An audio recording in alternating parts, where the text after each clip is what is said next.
할렐루야. 우리 성도님 여러분들 환영합니다. 오늘도 이 예배를 통해서 귀한 은혜의 시간 받으시고 모두 다 하나님을 만나시기 바랍니다. 오늘 본문의 이야기는 예수님께서 강야에 나가셔서 40일 동안 밤낮으로 금식하시고 그리고 마귀에게 시험을 당하시는 이야기죠. 예수님께서 마귀에게 시험을 당하시는데 저는 오늘 본문의 이 성경 본문을 보면서 1절을 좀 이렇게 봤어요. 그 파워포인트를 좀 보여주실래요? 여기 1절에 보니까 그때 예수께서 성령에게 이끌려 마귀에게 시험을 받으러 강야로 가사라고 했습니다. 그러니까 이 말씀을 여기 보니까 예수님께서 강야로 간 것은 성령에 이끌려 가셨다라는 거예요. 시험을 받으러 가신 것이 아니라 성령에 이끌려서 가셨다는 것을 오늘 말씀을 통해서 봅니다. 누가복음에 보게 되면 예수님이 성령 충만함을 입으시고 그러고 강야에 가셔서 마귀에게 시험을 받으셨다라는 얘기가 나옵니다. 여기에서 예수님이 마귀에게 끌려가신 것이 아니라 성령에게 이끌려셨다는 것이죠. 그래서 저는 오늘 이 본문을 보면서 과연 성령 충만한 사람의 모습은 어떤 모습일까? 성령님의 인도를 받고 이끌리는 그 사람의 모습, 오늘 예수님을 보면서 우리가 볼 수 있는 것 같습니다. 우리도 신앙생활 하면서 성령 충만하기를 원하고 그러면서 승리하기 원치 않습니까? 성령 충만할 때 우리가 하나님께 참으로 영광을 돌릴 수 있는 것이고요. 성령의 인도를 받고 이끌리는 사람이야말로 참으로 승리하는 자들이죠. 그런데 그런 자의 모습이 어떤 모습인지 오늘 본문을 통해서 같이 살펴봤으면 좋겠습니다. 첫 번째 오늘 본문을 보니까 성령에게 이끌리는 사람은 강야를 피하지 않습니다. 우리 한번 소리내서 외쳐봅시다. 하나, 둘, 셋. 성령에게 이끌리는 사람은 강야를 피하지 않는다. 보통 사람들의 생각은요, 성령 충만하면 문제가 없어야 된다라고 생각하지 않습니까? 성령의 인도를 받는 사람이, 어떻게 이끌리는 사람이 그 문제가 있을 수 있어 하고 그렇게 생각하는 것이 보통 사람들이 생각하는 것이에요. 그런데 오늘 본문은 반대로 말하지 않습니까? 예수님은 성령의 충만함을 입으시고 강야를 나아가시고 담대히 시험을 받으셨다라는 거예요. 어려움을 당하셨다라는 것입니다. 문제가 생겼다라는 거예요. 우리 다음 파워포인트를 보여주실래요? 질문을 좀 하겠습니다. 이 질문에 속으로 대답하세요. 나는 시험이 오면 하나님이 나를 떠났다고 생각하지는 않는가? 우리가 시험이 오거나 문제가 생길 때 하나님이 나를 싫어하시는구나, 나를 좋아하지 않는구나 라고 이렇게 생각하기 쉽지 않습니까? 그런데 아니라는 것이죠. 지금 강야가 성령의 인도일 수도 있다는 것입니다. 그 강야, 문제를 맞으시고 문제를 당하시고 그런 어려운 현실을 지금 부닥칠 때 오히려 그것은 성령께서 인도하셨고 그리고 성령께서 충만하게 임하시기에 오히려 그런 일들이 더 생긴다라는 사실이에요. 성령께 이끌리는 것은 항상 편안함이 아니죠. 어쩔 때는 하나님을 기쁘게 하고 세상과 하지 않기 위해서 우리가 싸워야 되지 않습니까? 인내하고 견디고 그 성령 충만해야 되는데 내가 더 힘든 편한 길이 아니라 옳은 길을 선택하기 때문에 우리가 성령 충만하고 성령의 인도를 받는 것입니다.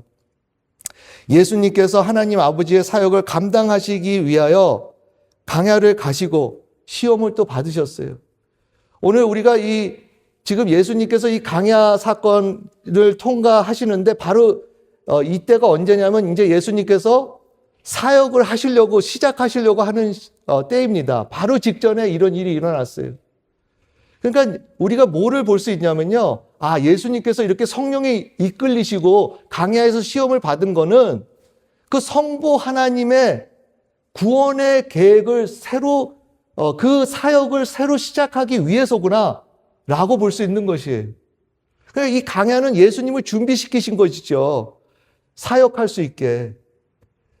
성부 하나님의 그 구원의 사역을 할 수 있게끔, 새롭게 할 수 있게끔 하셨다라는 것입니다. 또 질문을 한번 보겠습니다. 지금 여러분의 강야는 무엇입니까? 경제적인 문제입니까? 건강의 문제입니까? 관계의 어려움입니까? 우리 성도님들, 제가 오늘 말씀을 보면서 격려해 드리고 싶고 도전하고 싶은 거는요, 하나님께서 새로운 목적이 있다는 것입니다.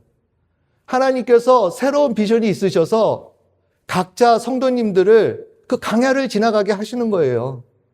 마치 예수님께서 그 강야에서 준비하셔서 새로운 목적과 비전을 가진 것처럼 오늘 하나님께서는 이 강야를 통해서 우리를 준비시켜 주신다라는 것을 좀 생각해 보시기 바랍니다.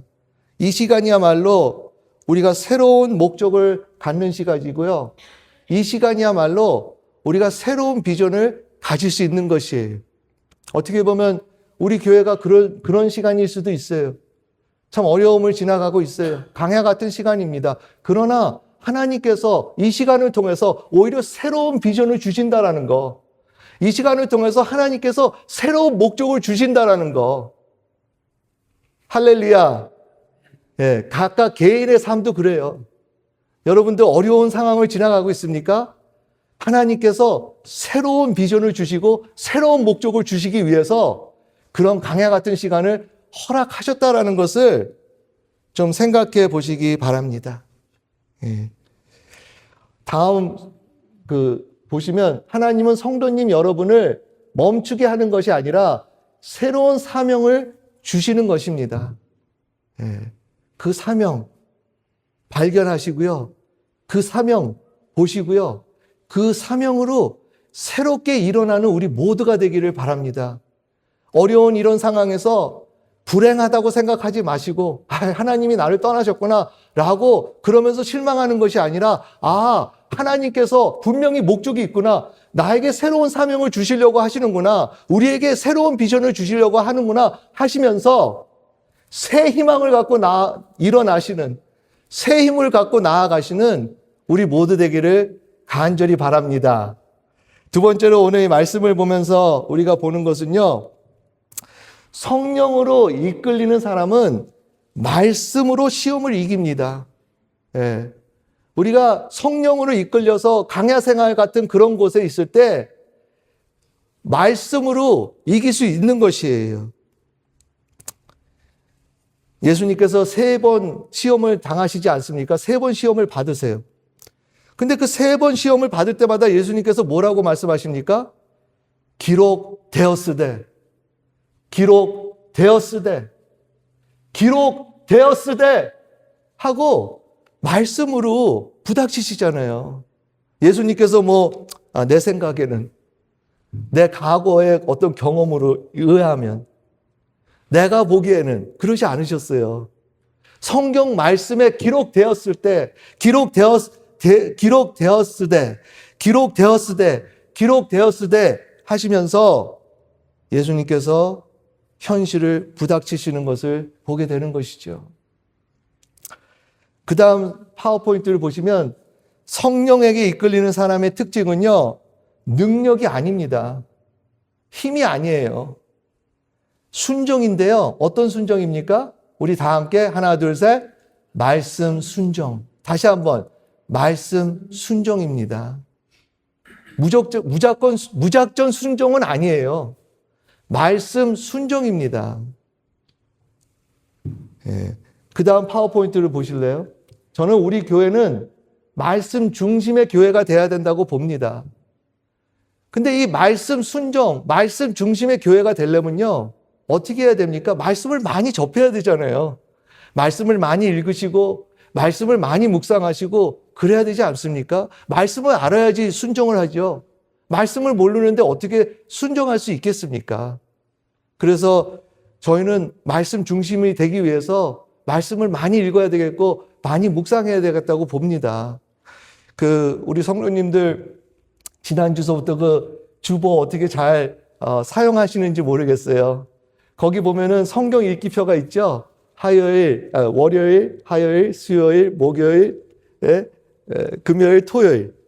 주일은 또 이렇게 주보, 오늘서부터는 또 주일서부터죠. 그리고 또 그것만이 아니라 거기에 또 맞춰서 우리가 그 성경 묵상 섹션에 보면 거기에 대한 질문들이 있어요. 그 질문을 보시면서 묵상하라고 그렇게 질문을 그렇게 제가 만들었습니다. 또 그것만이 아니라 우리 교회 웹사이트가 있어요. 그 주보를 보시면 이제 웹사이트 가셔서 말씀 묵상 제가 영상을 올려놓습니다. 월요일은 스탑하고 화요일서부터 토요일까지 영상을 올려놓는데 그 이유는 뭐냐? 그거는 제가 무슨 프리칭을 하고 설교를 하는 것이 아니라요. 우리 성도님들 그 말씀 묵상할 때 도움이 되라고 그렇게 영상을 올려놓고 있어요. 그래서 많이 사용하시기 바랍니다. 그래서 그 말씀을 계속 묵상하시고 읽으시고 계속 마음에 간직할 때 그것이야말로 참으로 말씀 중심의 교회, 말씀 중심의 성도가 되는 거 아닙니까? 이거는 말이 아니죠. 우리가 말씀을 읽고 묵상하고 밤낮으로 그걸 생각하고 말씀을 마음으로 간직하고 나아갈 때 그것이야말로 말씀 순종이고요. 우리가 그렇게 살 때 하나님께서 놀랍게 역사하십니다. 하나님의 역사가 일어나는 것이에요. 예수님이 이렇게 시험을 이기신 것처럼 우리도 시험을 이길 수 있는 것입니다. 제가 지난주 저도 이제 묵상을 계속 하죠. 저도 계속 하면서 지난주에 금요일 날 영상을 한번 보시기 바랍니다. 근데 지난주 금요일 날 요한복음 6장을 이렇게 하면서 여기 파워포인트는 없어요. 예수님께서 뭐라고 하냐면 요한복음 6장 63절에 살리는 것은 영이니 육은 무익하니라. 제가 이 말씀을 이렇게 보면 이렇게 생각하면서 이게 무슨 뜻일까? 예수님께서 말씀하시는 것이 뭘까? 왜냐하면 이때 그 본문을 큐티하신 분은 알겠지만 묵상하신 분은 알겠지만 이 내용의 그 배경이 어떻게 되냐면 예수님께서 내 살을 먹고 내 피를 마셔라 라고 하니까 그 많은 제자들이 이거 어렵다 그러면서 예수님을 떠나요. 근데 예수님을 떠나는데 예수님이 그 제자들을 한 명도 안 붙잡습니다. 어떻게든지 좀 남아서 나랑 같이 있자 그러지 않으세요. 그러면서 예수님께서 말씀하시는 것은 살리는 것은 영이니 육은 무익하니라 라고 그렇게 말씀하셨다는 거예요. 저는 그것을 생각하면서 예수님께서 붙잡지 않으신 이유는 그 세상과 타협하지 않으시고 생명이신 말씀을 선포하시기 위해서였구나.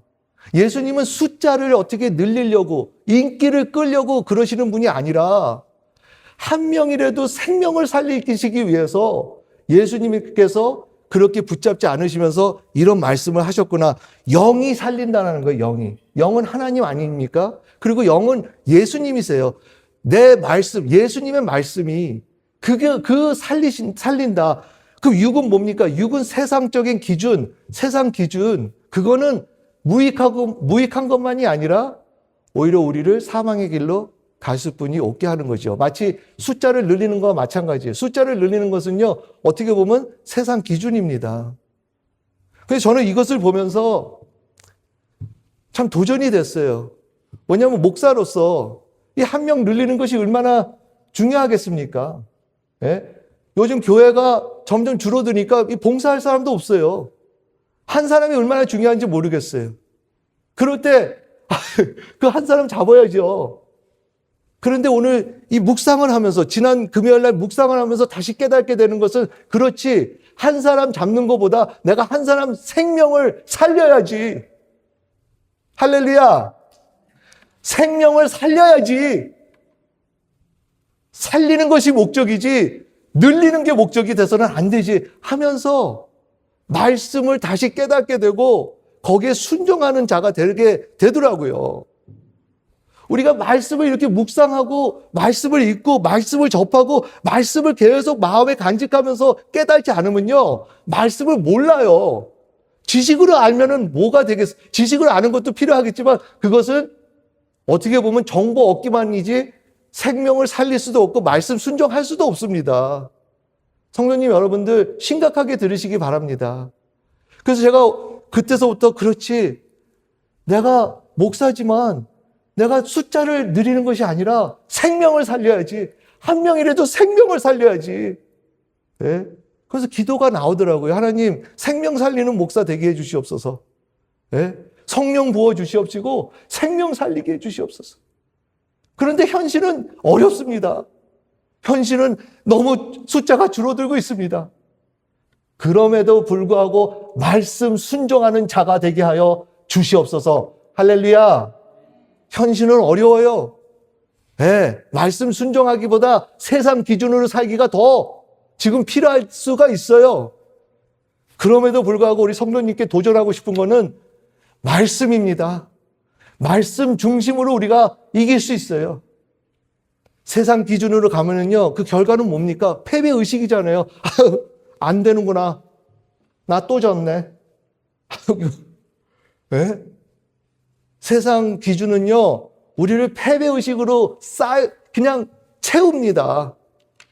그러나 말씀 중심, 말씀 순종하면요, 승리의 삶을 사는 것만이 아니라 참으로 자유의 삶을 살 수 있어요. 네. 우리 모두에게 이러한 은혜가 있기를 간절히 바랍니다. 말씀 중심이에요. 네. 지금 뭐 직장에서 일하시는 분들, 네, 알아요. 정말 그 세상 기준으로 살지 않으면 어떻게 보면 프로모트 안 돼요.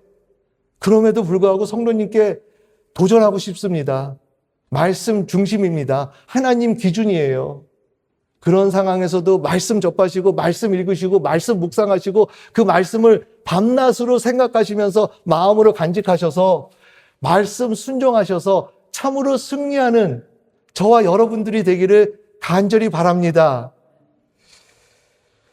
마지막으로 오늘 이 말씀을 보면서 이 성령으로 이끌리는 사람의 그 모습은 뭘까? 이미 승리하신 예수님 안에서 사는 거예요. 네. 이거는 조금 어려운 건데요. 자세히 들으시기 바랍니다. 그런데 이게 복음이에요. 복음은 바로 여기 있습니다. 네. 우리 성령으로 이끄는 사람들은요, 네. 그 승리하신 예수님을 우리가 모셨기 때문에 벌써 우리는 승리했어요. 아멘 하시기 바랍니다.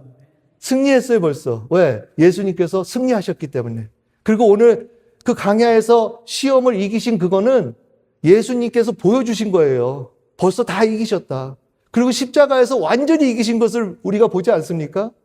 예수님께서 다 이기셨기에 더 이상 우리는 싸울 필요는 없는 거예요. 우린 믿는 거예요. 그리고 그 예수님과 함께 연합하는 것입니다. 그분을 우리 삶에 모시는 거예요. 그럴 때 그분을 우리 삶에 모실 때 우리는 벌써 승리했습니다. 할렐루야. 믿기가 어렵죠? 근데 승리했어요. 우리 벌써 승리했어요. 왜냐하면 예수님이 대표로 하셨기 때문에 그걸 믿으셔야 됩니다. 예수님께서 처음에 창조한 그 사람이 아담이죠. 아담은 에덴 동산에서 불순종해요. 하나님께서 아담에게 그 선악을 아는 그 열매는 먹지 말아라 라고 했는데 그 먹잖아요. 그리고 아담의 그 불순종으로 그 모든 인류가 죄인이 되지 않습니까? 그런데 성경의 말씀에 보면 예수님은 두 번째 아담. 예수님은 두 번째 아담으로서 그 강야에서 다 보여주셨어요. 시험을 이기셨습니다. 불순종하지 않고 온전히 아버지께 순종하셨다고 해요. 그 순종한 예수님 때문에 이제는 많은 사람들이 그 예수님을 믿는 자들이 의인이 되는 것입니다. 로마서 5장 18절 19절 보겠습니다. 그런즉 한 범죄로 많은 사람이 정죄에 이른 것 같이 한 의로운 행위로 말미암아 많은 사람이 의롭다 하심을 받아 생명에 이르렀느니라. 한 사람이 순종하지 아니함으로 많은 사람이 죄인 된 것 같이 한 사람이 순종하심으로 많은 사람이 의인이 되리라. 예수님께서 승리하셨어요. 십자가에서 그 승리를 우리는 완전히 볼 수 있습니다. 근데 오늘 본문에 예수님께서 마귀의 그 시험을 이기셨다라는 것을 볼 때 그분이 승리하셨어요. 그렇기 때문에 이제는 우리는 그분 안에서 승리자입니다. 예수님이 우리의 왕이세요. 예수님 전에는 죄가 우리를 왕노릇했어요. 죄가 우리를 지배했습니다. 그래서 우리는 어떻게 죄에서 나올 수가 없었어요. 그 죄가 왕이었습니다. 그러나 예수님께서 승리하셔서 그 죄에서 해방해 주시고 이제 예수님은 우리의 보좌에 앉으셔서 우리의 왕이 되셨습니다. 제가 이렇게 말씀드리면 그러면 크리스천은 죄를 짓지 말아야 됩니까? 네, 우리가 죄를 질 수도 있어요.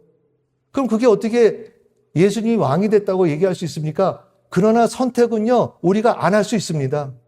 죄를 져도요, 다시 나와요. 다시 예수님을 우리 왕으로 모시는 거예요. 그런 선택을 예수님께서 십자가에서 이루셔서 우리에게 주셨습니다. 더 이상 죄가 우리를 왕노를 할 수가 없어요. 속지 마시기 바랍니다. 사탄 마귀는 어떻게든지 우리를 속이려고 하고 그러면서 아직도 아니야. 아직도 죄에서 머물러야 돼. 아직도 너는 죄인이야. 너는 할 수 없어. 너는 그렇게 살아야 돼. 라고 하지만 거기에 속지 마시기 바랍니다. 예수님은 벌써 승리하셨고 그 승리하신 예수님이 우리 안에 계시기에 우리는 승리자입니다. 할렐루야. 예, 우리 마지막 여기 보시면 이제 예수님이 우리의 왕이십니다. 그분이 우리의 왕이시고 이제 그분이 우리를 다스리시고 그분이 우리를 지배하실 때 우린 참으로 자유할 수 있고요. 참으로 우리는 승리할 수 있는 것입니다. 우리 이런 사람이 성령에게 이끌리는 사람의 모습인데요. 적용을 한번 해보겠어요. 적용을. 이 말씀을 한번 적용해 보겠어요. 어쨌든 우리가 이 어둠을 경험하죠. 어쨌든 두려움이 나를 막 지배합니다. 어쨌든 악한 영들이 막 와가지고 나를 사로잡으려고 해요. 그럴 때 이렇게 선포하세요. 내가 예수 이름으로 명하노니 어둠아 떠나갈지어다. 내가 예수 이름으로 명하노니 두려움아 떠나갈지어다. 내가 예수 이름으로 명하노니 악한 영아 떠나갈지어다. 이것이 왜 가능합니까? 예수님께서 승리하셨기에, 예수님께서 다 이루셨기 때문에, 예수님께서 모든 걸 다 이기셨기 때문에 이것이 가능한 것입니다. 이제는 예수 이름으로 명령하세요. 두려움에 사로잡히지 마세요. 슬픔에 사로잡히지 마세요. 그 어둠에 사로잡히지 마세요. 더 이상 그 악한 영에 사로잡히지 마세요. 내가 예수 이름으로 명하노니 악한 영아 떠나갈지어다. 내가 예수 이름으로 명하노니 어둠아 떠나갈지어다. 내가 예수 이름으로 명하노니 슬픔아 떠나갈지어다. 예수님께서 승리하셨고 그분이 우리의 왕이시기 때문에 이것이 가능한 것입니다. 성도 여러분들, 두려워하지 마세요. 겁을 내지 마세요. 슬퍼하지 마세요. 떨지 마세요. 예수님이 다 이기셨습니다. 예수님이 다 승리하셨어요. 그리고 그 승리하신 예수님이 우리 안에 왕으로 계시다는 사실을 명심하시고 담대히 나아가는 우리 모두 되기를 바랍니다. 오늘 말씀 결론 정리를 해보겠습니다. 성령에게 이끌리는 사람은 강야를 하나님의 준비 과정으로 봅니다. 그리고 말씀으로 현실을 해석합니다. 그리고 이미 승리하신 예수님 안에서 삽니다. 다 함께 기도하시겠습니다. 하나님 아버지, 강야로 이끌으셨던 주 예수 그리스도를 바라봅니다. 시험이 없었던 분이 아니라 시험 가운데서 순종하신 주님을 바라봅니다. 아버지, 우리는 시험을 만나면 두려워하고 원망하고 당신이 우리를 떠나셨다고 생각할 때가 있습니다. 그러나 오늘 말씀을 통해 강야도 성령의 인도일 수 있음을 깨닫습니다. 아버지, 능력으로 문제를 해결하는 사람이 아니라 말씀에 순종하는 사람이 되게 하옵소서. 유혹 앞에서 타협하지 않게 하시고 세상의 영광보다 하나님의 뜻을 선택하게 하시며 돌을 떡으로 바꾸는 길보다 하나님을 신뢰하는 길을 걷게 하옵소서. 이미 시험을 이기신 예수님 안에서 우리도 이길 수 있음을 믿습니다. 우리의 싸움이 아니라 주님의 승리 안에 거하는 삶이 되게 하옵소서. 이번 사순절 동안 성령께 민감한 사람, 말씀에 붙들린 사람, 강야를 두려워하지 않는 사람이 되게 하옵소서. 예수님의 이름으로 기도드립니다. 아멘.